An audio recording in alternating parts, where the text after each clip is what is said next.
اعوذ باللہ من الشیطان الرجیم بسم اللہ الرحمن الرحیم۔ خواب میں انار دیکھنا۔ حضرت دانیال علیہ السلام نے فرمایا ہے کہ انار کی اصل خواب میں مال ہے، لیکن مرد کی ہمت پر ہے، خاص کر کے جب وقت پر کھایا ہو یا نہ وقت پر کھایا ہو، اور اگر دیکھے کہ انار درخت سے اتارا اور کھایا ہے تو اس امر کی دلیل ہے کہ باجمال عورت سے نفع پائے گا۔ حضرت ابن سیرین رحمۃ اللہ علیہ نے فرمایا ہے کہ خواب میں انار شیرین مال کا جمع کرنا ہے، اور بعض اہل تعبیر نے فرمایا ہے کہ خواب میں ایک انار شیرین کھانا 1000 درم کے برابر ہے جو اس کو ملے گا، اور انار ترش غم اور پریشانی ہے، اور جس انار کا ترش یا شیرین ہونا نہیں جانتا اس کی تعبیر انار شیرین جیسا ہی ہے۔ حضرت جابر مغربی رحمۃ اللہ علیہ نے فرمایا ہے کہ اگر کوئی شخص دیکھے کہ انار شیرین اس کے موسم پر کھاتا ہے تو دلیل ہے کہ 1000 درم پائے گا، یا کم از کم 50,000 درم پائے گا۔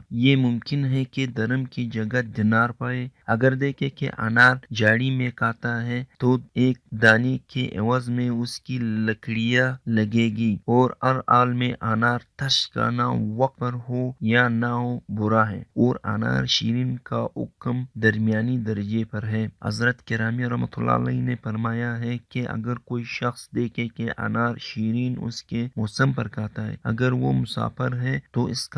کا سامان اور اسباب فروخت ہوگا، اور سوداگر ہے تو سفر مبارک اور بسود منافع بخش ہوگا، اور اگر دیکھے کہ انار شیرین کے دانے پائے یا اس کو کسی نے دیے تو دلیل ہے کہ اس قدر اس کو رنج پہنچے گا، خواہ وقت انار ہو یا نہ ہو، اور اگر انار شیرین یا اس کا پوست اور مغز کھایا تو دلیل ہے کہ سب چیزیں سے برخورداری پائے گا۔ حضرت جعفر صادق رحمۃ اللہ علیہ نے فرمایا ہے کہ خواب میں شیرین انار کا کھانا 3 وجوہات پر ہے۔ اول مال جمع کرے گا، دوئم فرسا عورت، سوئم شیرابات ہوگا، لیکن انار ترش کا کھانا پریشانی اور غم ہے۔ حضرت اسماعیل رحمۃ اللہ علیہ نے فرمایا ہے کہ اگر بادشاہ دیکھے کہ اس کے پاس انار ہے تو دلیل ہے کہ شیر یا ولایت پائے گا۔ یہی حال ریس کا ہے، اور تجار کو 10,000 درم، بازاری کو 1000 درم، اور درویش کو 10 درم یا 1 درم ملے گا۔